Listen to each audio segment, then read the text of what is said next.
દક્ષિણ ગુજરાતમાં રણછોડભાઈ દાજી 67 દીકરીઓના બાપ બની કન્યાદાન કરશે છે કે જેણે સંઘર્ષના કડવા ઘૂંટડા પીધા હોય તેને જ બીજાના દુઃખની ખબર હોય છે. દક્ષિણ ગુજરાત ભરવાડ સમાજના આગામી સમૂહ લગ્નના મુખ્યદાતા રણછોડભાઈ ગોકુળભાઈ ભડિયાદરા આ વાતનું જીવતું જાગતું ઉદાહરણ છે. જે વ્યક્તિએ ક્યારેક પોતાના પરિવારના લગ્ન પ્રસંગો માટે દાગીના વેચવા પડ્યા હતા તે જ વ્યક્તિ આજે કરોડોના ખર્ચે 67 દીકરીઓને ધામધૂમથી પરણાવી રહ્યા છે. દક્ષિણ ગુજરાત ભરવાડ સમાજ દ્વારા આયોજિત 9મા સમૂહ લગ્નના દાતા રણછોડભાઈ ભડિયાદરા છે. રણછોડભાઈ જે માત્ર 11 વર્ષની ઉંમરે ગામડેથી મુંબઈ ગયા અને ત્યાંથી દમણ, નવસારી, પલસાણા, બારડોલી અને કામરેજ જેવા અનેક વિસ્તારોમાં ભટકવું પડ્યું. માત્ર 4 ચોપડી ભણેલા રણછોડભાઈએ પશુપાલન અને 10 વર્ષ સુધી ટેમ્પો ચલાવી પરિવારનું ગુજરાન ચલાવ્યું. જ્યારે કુદરતે લીધી આખરી કસોટી ત્યારે રણછોડભાઈના જીવનમાં 2 એવા આઘાત આવ્યા જે કોઈ પણ માણસને તોડી નાખે. 1985માં આવેલા ઓરીના રોગમાં તેમની 20 જેટલી દૂધ આપતી ભેંસો મરી ગઈ. અજાણ્યા વિસ્તારમાં ખાવાના ફાંફા પડ્યા અને રાત્રે 12 વાગ્યા સુધી દુકાનો બહાર બેસી પશુઓના આહાર માટે વેપારીઓને આજીજી કરવી પડી. તેમજ 2006ની તાપીની આવેલ રેલીએ આ કુદરતી આફતે રણછોડભાઈને 75 ભેંસો છીનવી લીધી. આર્થિક રીતે તેઓ સાવ તૂટી ગયા. ફરી કાચા ઘર બનાવી અને જીવન શૂન્યથી શરૂ કરવું પડ્યું.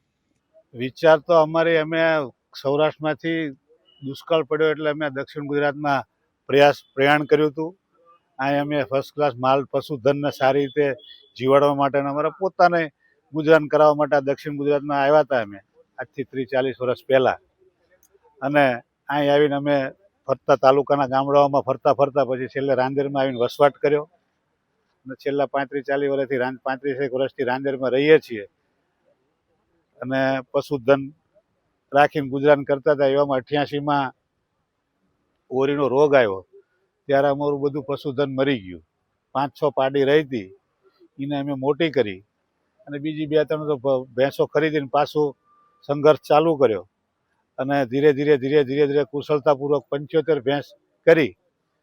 75 ભેંસ થયા પછી પાછું 2006માં પૂર આવ્યું સાહેબ અને 2006ના પૂરમાં એ બધી ભેંસો મરી ગઈ કારણ કે અમે ચારવા નતા જતા, તબેલામાં બાંધીને એની માવજત કરતા હતા એટલે 75 ભેંસ મરી ગઈ.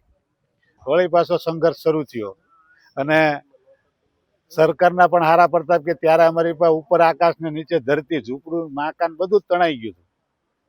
એટલે અમને 1100 રૂપિયા અમે આખો ઘરના ફેમિલી 21 સભ્યો હતા ને 1100 રૂપિયા અમને કેશ ડોલ સરકારે ત્યારે ચૂકવેલી અને 1100 રૂપિયાને 21,000 અમારી પાસે આવ્યા એટલે પાછું ચાલુ કર્યું.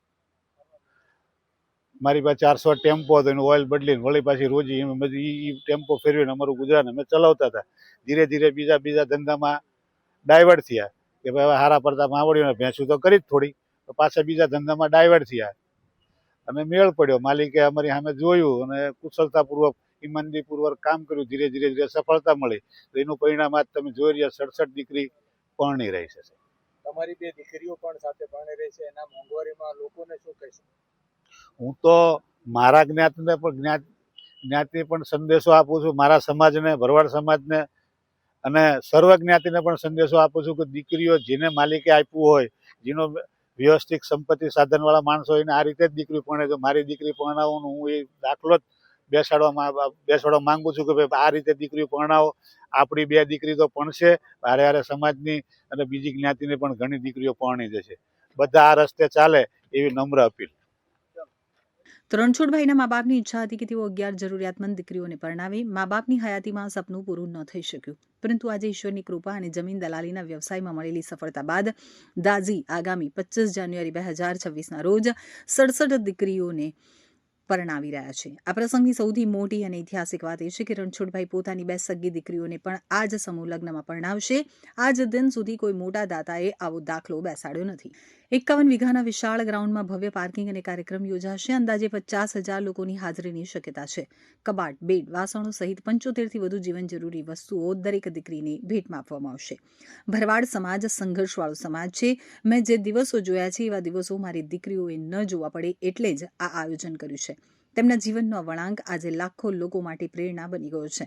દક્ષિણ ગુજરાત ભરવાડ સમાજ સમૂહ લગ્ન સમિતિના પ્રમુખે જણાવ્યું હતું કે છેલ્લા 8 વર્ષથી આ સમિતિ દ્વારા સમૂહ લગ્નનું આયોજન કરવામાં આવે છે. આ 9મા સમૂહ લગ્ન છે, જેમાં દર વર્ષે અમારે ભોજનના, કર્યાવરના, મંડપના અલગ અલગ દાતાઓની મદદ લેવી પડતી હોય છે. પરંતુ આ વર્ષે રણછોડભાઈ દાજીએ સામેથી પોતાની ઈચ્છા વ્યક્ત કરી અને અમારી ટીમનો સંપર્ક કરી કહ્યું કે આ વર્ષના સમૂહ લગ્નનો સંપૂર્ણ ખર્ચ હું કરીશ, જે અમારા માટે ખૂબ જ ગૌરવની વાત છે. જય ઠાકર. અત્યાર સુધી 8 સમૂહ લગ્ન અમે કરી ચૂક્યા છીએ. આ 9મો સમૂહ લગ્ન છે.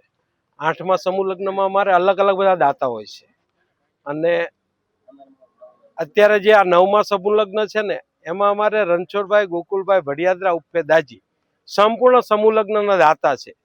અને બીજી નવાઈની વાત એ છે કે એમની 2 દીકરીઓ પણ એ પરણાવે છે સમૂહ લગ્નમાં. એ ખૂબ નવાઈની વાત છે. અને સમૂહ બધા અમારા ભરવાડ સમાજ તથા સર્વે જ્ઞાતિને હું એક જ સંદેશો આપવા માંગુ છું કે સર્વ આવા સમૂહ લગ્નમાં જોડાવ. અને આ સમૂહ લગ્નની અંદર અમારા સર્વે ધર્મગુરુઓ જે 1008 મહામંડલેશ્વરો છે, બધા દ્વારાના મહંતો છે, એ બધા પધારવાના છે. અને દક્ષિણ ગુજરાતના આગેવાનો, સૌરાષ્ટ્રના, મધ્ય ગુજરાતના આગેવાનો અને રાજકીય આગેવાનો સર્વ પધારવાના છે.